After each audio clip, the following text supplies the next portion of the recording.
प्रिय विद्यार्थियों, मैं अनिल कुमार यादव, प्रवक्ता रसायन विज्ञान, आपके सुखी, संपन्न एवं यशस्वी जीवन की कामना करता हूँ। आज के इस वीडियो में हम आपको अल्कोहल के रासायनिक गुणों की चर्चा करें। हालांकि कुछ रासायनिक गुण हम पहले बता चुके हैं, उसी तारतम्य में हम आपको बता रहे हैं। हमने दूसरे प्रकार की क्रियाओं का अध्ययन किया था कि वे अभिक्रियाएं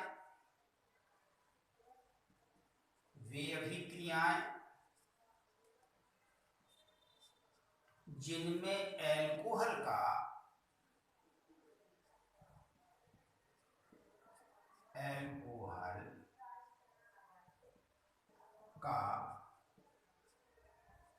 CO बंध टूटता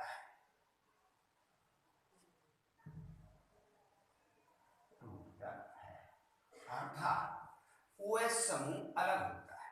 तो उसमें हमने आपको दो क्रियाओं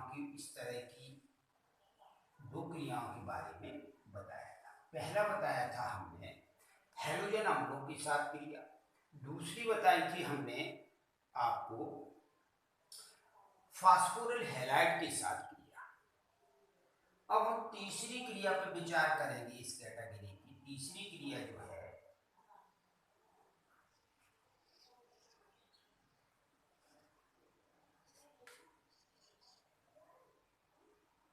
थायोनिल क्लोराइड।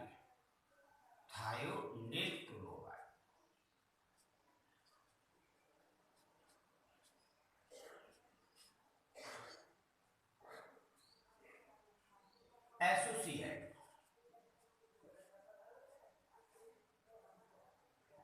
थायोनिल क्लोराइड क्षारीय पिरीडीन की उपस्थिति में अल्कोहल के साथ क्रिया करके एल्किल क्लोराइड बनाते हैं। इस विधि द्वारा ब्रोमाइड और आयोडाइड नहीं बनाए जा सकते। तो CH3OH plus associate thionyl chloride क्षारीय पिरीडीन की उपस्थिति में ये क्रिया होती है। तो क्रिया करके CH3Cl plus SO2 plus HCl, sulphur dioxide gas HCl। इसी तरह से क्रिया एथिल अल्कोहल के साथ होती है। जी, आपका मैथिल अल्कोहल है तो मैथिल क्लोराइड बनता है। अगर एथिल अल्कोहल के साथ क्रिया करोगे तो एथिल क्लोराइड बन जाएगा। चौथी तरह की क्रिया है अमोनिया के साथ क्रिया।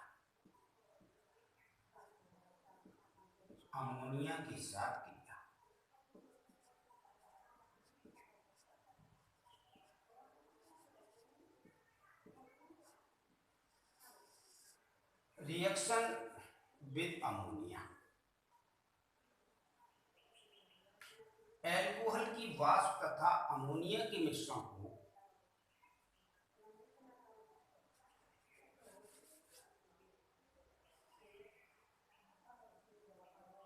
350 से 360 डिग्री सेंटीग्रेड ताप,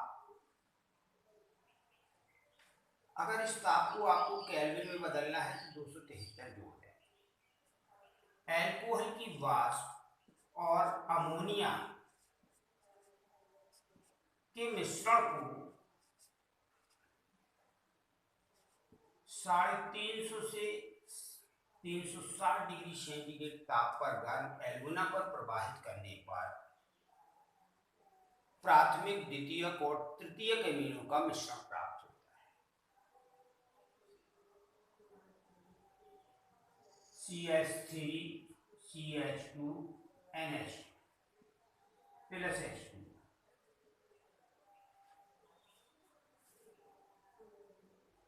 जी बन गया आपका एथिलेमीन।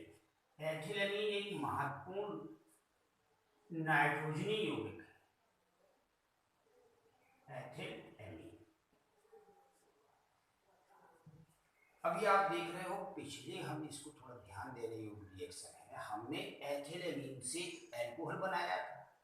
आज हम एथिल अल्कोहल से एथिलेमीन आपको बता रहे हैं।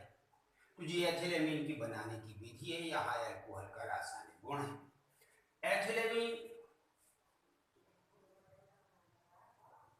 एथिल अल्कोहल उस बनी हुई एथिलेमीन के साथ क्रिया कर जाता है C2H5। इसे आप ऐसा भी लिख सकते हो NH2 is equal to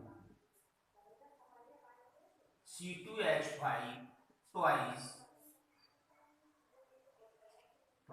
twice NH। इसका नाम है डाईएथिलेमीन।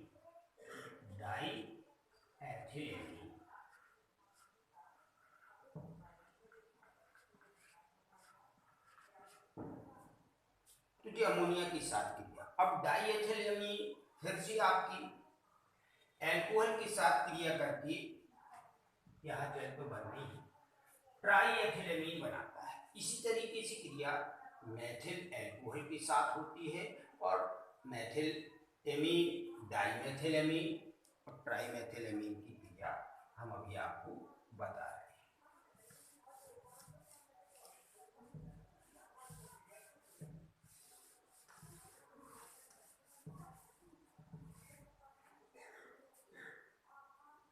C2H5 twice NH diethylamine react with alcohol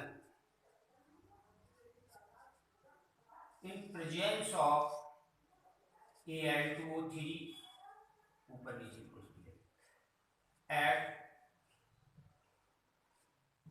350 degree centigrade temperature and form trimethylamine। Hindi में सुन लीजिए, डाईएथिलेमीन अल्कोहल के साथ फिर क्रिया करके ट्राई एथिलेमीन बनाता है C2H5 thrice N plus H2O। तो ये तो थी हमने अल्कोहल की अमोनिया के साथ क्रिया। अल्कोहल की अमोनिया के साथ क्रिया से प्राथमिक, द्वितीयक और तृतीयक है ट्राई एथिल एमीन।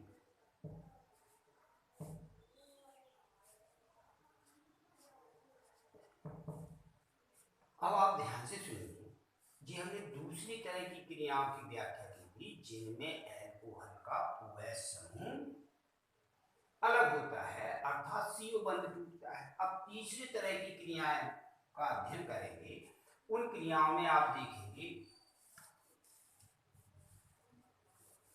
वे अभिक्रियाएं जिनमें अल्कोहल का संपूर्ण अर्थात एल्किल समूह और हाइड्रॉक्सिल समूह दोनों भाग लेते हैं।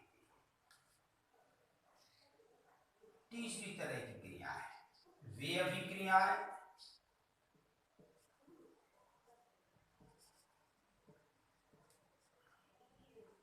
अभिक्रियाएं जिनमें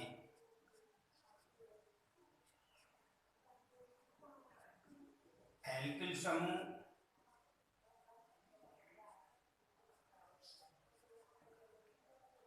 तथा हाइड्रॉक्सिल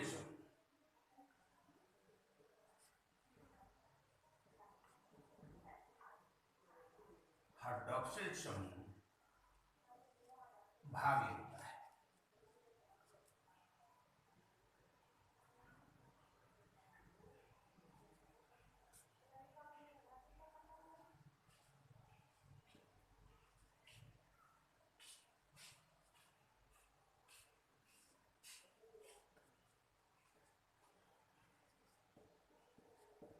इस प्रकार की अभिक्रियाओं में पहला है निर्जलीकरण।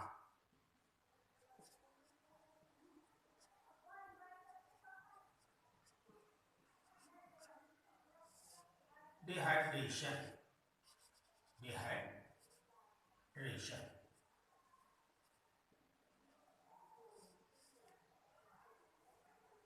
किसी यौगिक से जल के अणु का बाहर निकलना निर्जलीकरण कहलाता है।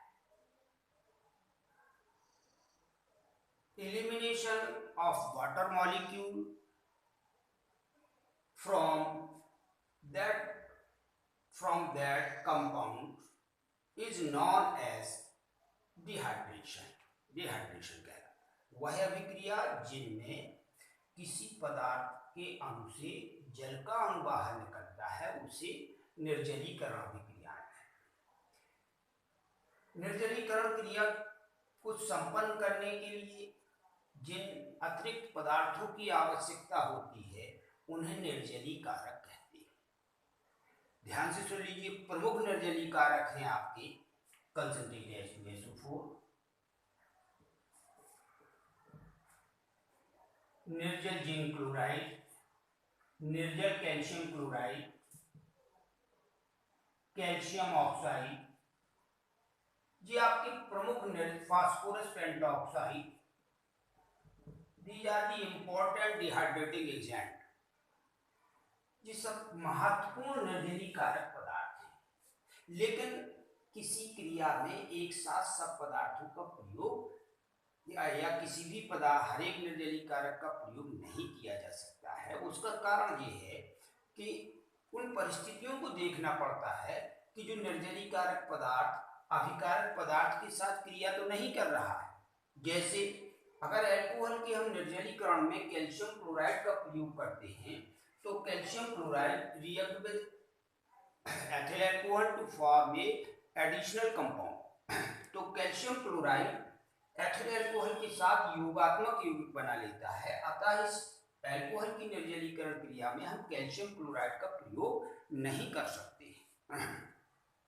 तो इस क्रिया में प्रयोग निर्जलीकारक के रूप में प्राय कंसंट्रेट H2SO4, एल्यूमिना आदि का प्रयोग करते हैं। उसमें आप देखिए निर्जलीकरण परिभाषा समझ में आ गई होगी आपको।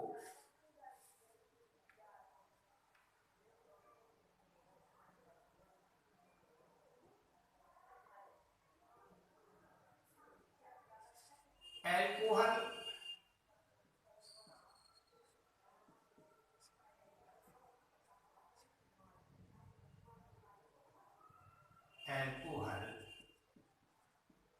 को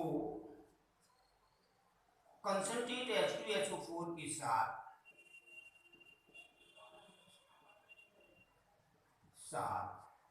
160 से 170 डिग्री सेंटीग्रेड पर गर्म करने पर एल्कीन प्राप्त होती है। जैसे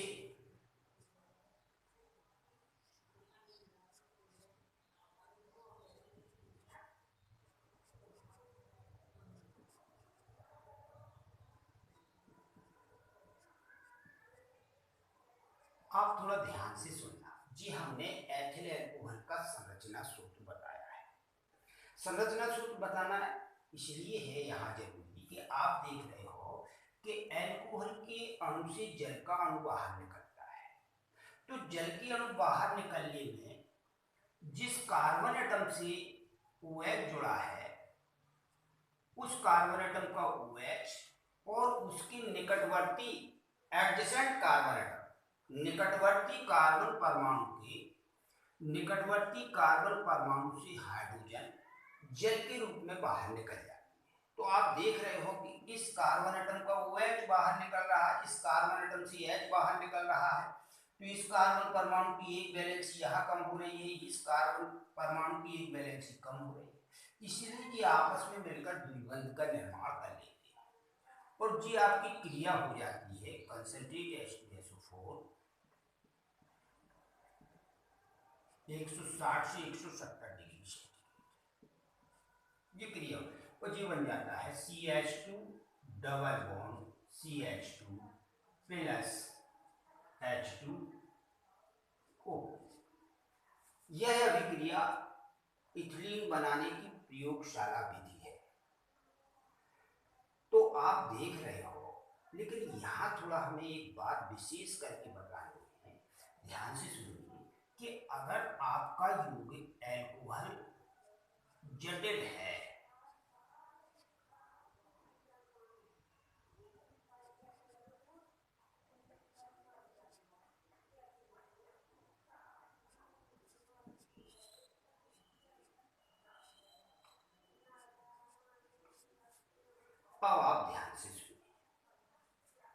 यहाँ पर आप देख रहे हो कि अगर इसका नाम है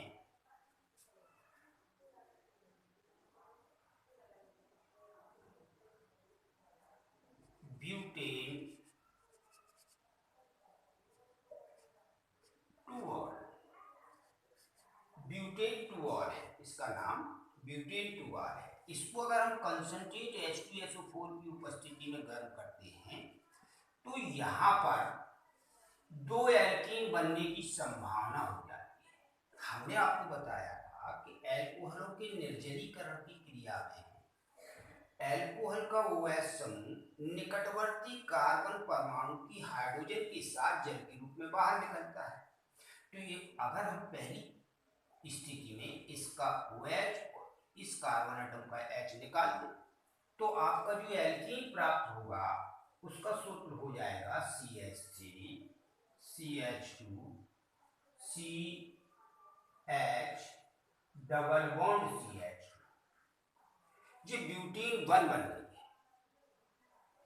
दूसरी परिस्थिति में देखो निकटवर्ती जे भी है, यहां से निकलता है तो यहां से निकल सकता है, तो अगर इसका OH हम यहां से वो इसका H यहां से निकालें तो फिर यहाँ पर डबल बॉन्ड यहाँ आ जाएगा, तो जी स्थिति हो गई CH3 CH double bond CH CH3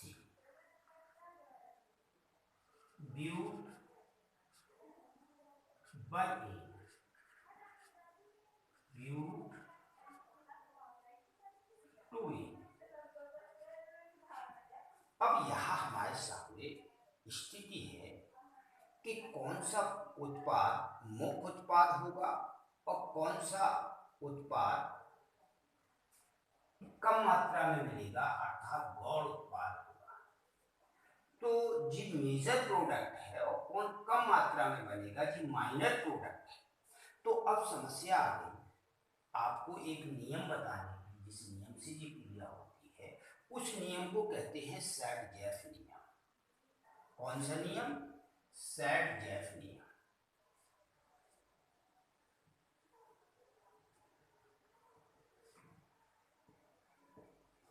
set-Jeff नियम ये कहता है कि एल्कोहलों की निर्जलीकरण क्रिया में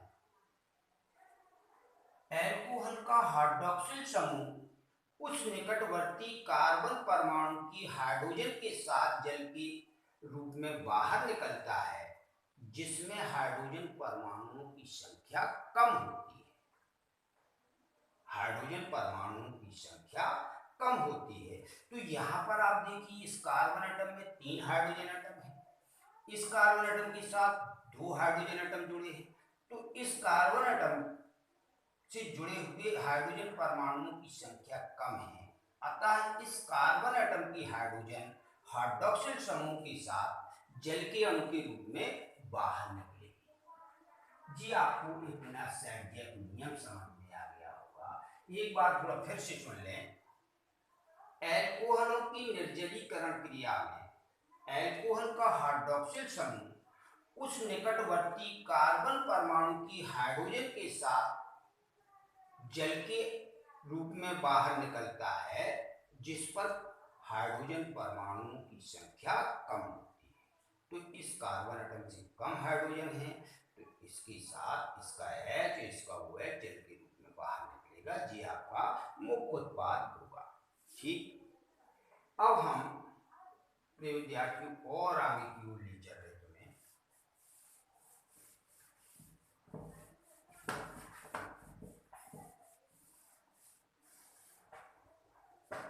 यदि हम एल्कोहल को कंसंट्रेट H2SO4 के साथ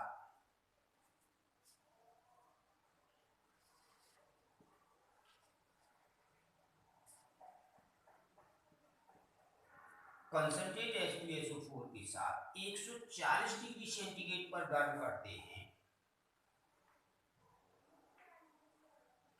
कंसंट्रेट H2SO4 के साथ 140 डिग्री सेंटीग्रेड पर गर्म करते हैं तो डाइएथिल ईथर बनता है। ये डाइएथिल ईथर बनाने की प्रयोगशाला विधि है, आगे ईथर है उसमें आपको पढ़ना है। तो ये प्रयोगशाला विधि है एथिल अल्कोहल इस क्रिया में केवल हमने आप देख रहे हो कि टेम्परेचर में भी परिवर्तन किया है। कम टेम्परेचर पे अगर 140 की क्रिया कराते हैं तो डाईएथिल ईथर बनता है। अगर टेम्परेचर हम 160 से 170 डिग्री सेंटीग्रेड रखते हैं तो आपका एल्कीन बनता है। जी क्रिया दो पदों में होती है। H2SO4 is equal to C2H5HSO4 plus H2। क्रिया में बना हुआ एथिल हाइड्रोजन सल्फेट क्रिया में बना हुआ ethyl hydrogen sulphate C2H5HSO4 plus C2H5OH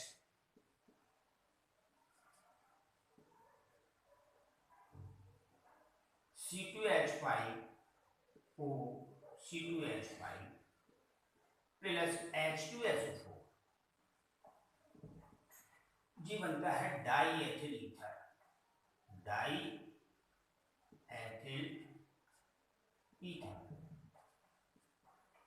इस यौगिक का नाम सुन लिया होगा, फिर भी लिख दें एथिल हाइड्रोजन सल्फेट। एथिल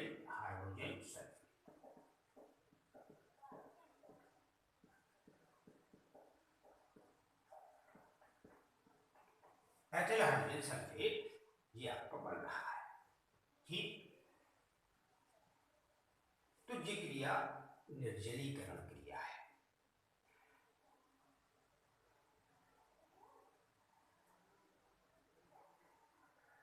जी कंसंट्रेटेड H2SO4 की उपस्थिति में निर्जलीकरण था। इसी प्रकार एल्यूमिना की उपस्थिति में भी निर्जलीकरण करने पर एल्कीन और ईथर दोनों प्राप्त होते हैं। उसके बारे में भी आप सुन लीजिए। Dehydration in presence of alumina. Alcohol की वाष्प को बी नंबर है एल्यूमिना द्वारा निर्जलीकरण। C2H5OH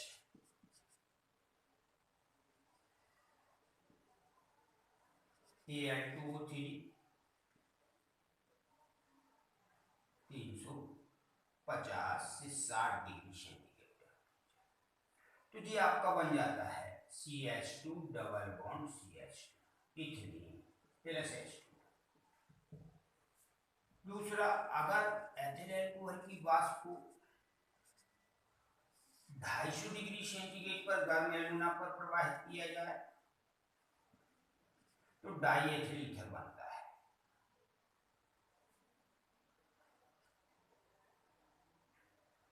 C2H5O C2H5 plus H2O। प्रिय विद्यार्थियों, थोड़ा ध्यान देने वाली बात ये है कि आप देख रहे हो कि हमें अभी आगे आपको ईथर पढ़ाना है।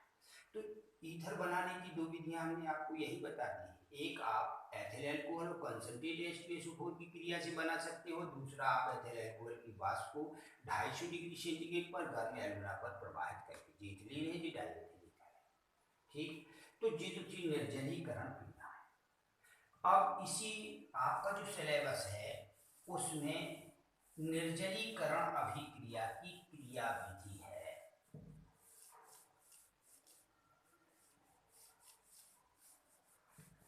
इसको और आप ध्यान से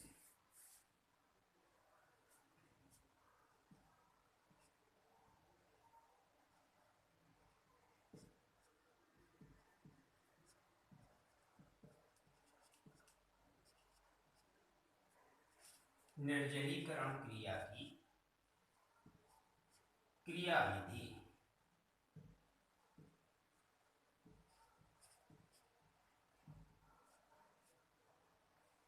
अभी आप देख रहे थे तो हमने सीधी रिएक्शन लिख दी थी कि एथिल अल्कोहल कंसंट्रेटेड H2SO4 के साथ क्रिया करके एल्कीन बनाता है। लेकिन एल्कीन बनती कैसी है? एक ही पद में क्रिया के द्वारा बन जाती है या कई पदों में? तो मैकेनिज्म कहलाती है क्रिया विधि। किन किन पदों से होकर अभिकारक पदार्थ गुजरते हैं और अंत में उत्पाद में बदलते हैं। तो यह क्रिया 4 पदों में पूरी होती है। नंबर 1 फर्स्ट स्टेप में H2SO4 ionise into H positive ion and HSO4 वाई सल्फेट है। दूसरे पद में CH3 CH2OH। आप जानते हो कि ऑक्सीजन का परमाणु क्रमांक 8 है, इसके बाद 2 6 बाह्य कोश में 6 इलेक्ट्रॉन होते हैं। 6 इलेक्ट्रॉनों में से एक इलेक्ट्रॉन इस हाइड्रोजन के साथ साझेदारी कर लेता है, एक इलेक्ट्रॉन इस कार्बन के साथ साझेदारी कर लेता है, और ऑक्सीजन के पास 4 इलेक्ट्रॉन ऐसे होते हैं जिन्होंने बंध बनाने में भाग नहीं लिया होता है। ऐसे इलेक्ट्रॉनों को लॉन पेयर ऑफ इलेक्ट्रॉन या एकाकी इलेक्ट्रॉन युग्म कहते हैं। तो जी आपका जो एल्कोहल है वो प्रोटॉन के साथ मिलकर प्रोटोनीकृत एल्कोहल बना देता है। Protonized alcohol will form with the help of hydrogen ion CH3 CH2OH positive. अब इस पे जो धनावेश था इसका वो इस ऑक्सीजन एटम पे आ जाता है। ये एकाकी इलेक्ट्रॉन एवं दोनों रहते हैं। जी है प्रोटोनीकृत एल्कोहल, प्रोटोनीकृत एल्कोहल।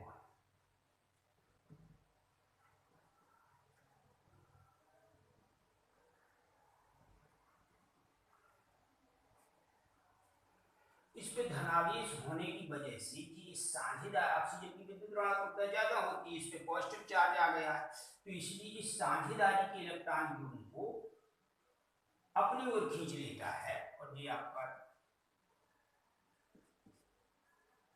CH3 CH2OH यहाँ पॉजिटिव, यहाँ ये दोनों लगा देना आप इधर साइड में कहीं जगह।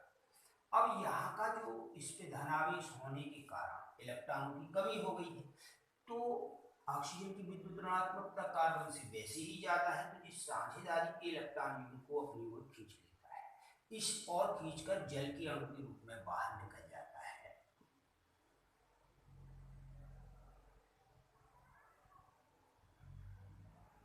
जी बन जाता है CH3 CH2 positive plus H2O। चौथे पद में CH3 CH2H ऐसे लिखा दिया CH2 पॉजिटिव। अब यहाँ पर धनावेश है, जिस साझेदारी के इलेक्ट्रॉनों को यहाँ से खींचता है, तो जब जी कार्बन से खींचता है तो कार्बन अपने से जुड़े हुए हाइड्रोजन एटम से खींचता है। हाइड्रोजन एटम की विद्युत ऋणात्मकता कार्बन से कम होती है, इसलिए ये हाइड्रोजन एटम की और हाइड्रोजन और कार्बन के बीच बने बंध के इलेक्ट्रॉन युग्म को अपनी ओर खींच लेता है। तो यहाँ से जी हाइड्रोजन अलग हो जाता है, इस पे ऋणावेश आ जाता है, इस पे इलेक्ट्रॉनों की अधिकता हो गई, इस पे इलेक्ट्रॉनों की कमी, तो जी दोनों आपस में मिलकर एक बॉन्ड बना लेते हैं। जी बन गई आपकी CH2 double bond CH2 plus H positive. यहाँ से जब इलेक्ट्रॉन युग्म चला जाएगा तो इस पे धनावेश आ जाएगा। जी आपका धनावेश इतना आपको समझ में आएगा। सबसे पहले H2SO4 H आयन और HSO4 आयन में बदलता है। H आयन प्रोटोनीकृत एल्कोहल के H आयन या प्रोटॉन, इसे हाइड्रोजन आयन भी कहते हैं, एल्कोहल के साथ मिलकर प्रोटोनीकृत एल्कोहल बनाता है। प्रोटोनीकृत एल्कोहल विघटित होकर के एथिल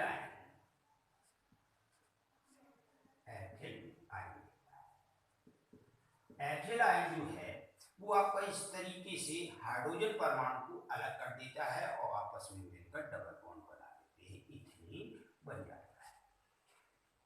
इथेन। अब आप देखिए 5वां पद,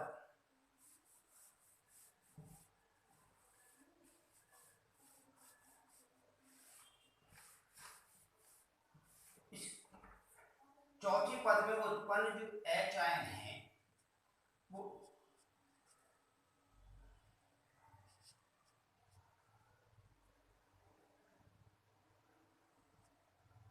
HSO4 आयन के साथ मिलकर के फिर से H2SO4 बना लेता है।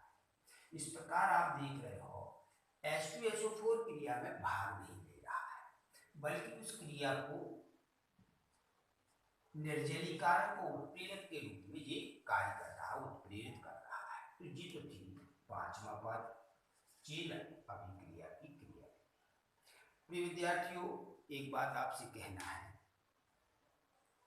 आप इस वीडियो को पूरा पढ़ें और मन से पढ़ें। अगर किसी तरह की समस्या है तो आप अपने कमेंट्स में या हमारे फ़ोन नंबर पे आप अपने क्वेश्चन पूछ सकते हो, क्योंकि आप जानते हो एक जो श्लोक हम बता रहे हैं उसका ध्यान अपने जीवन में रखकर आप अपने जीवन को बहुत अच्छा बना सकते हो।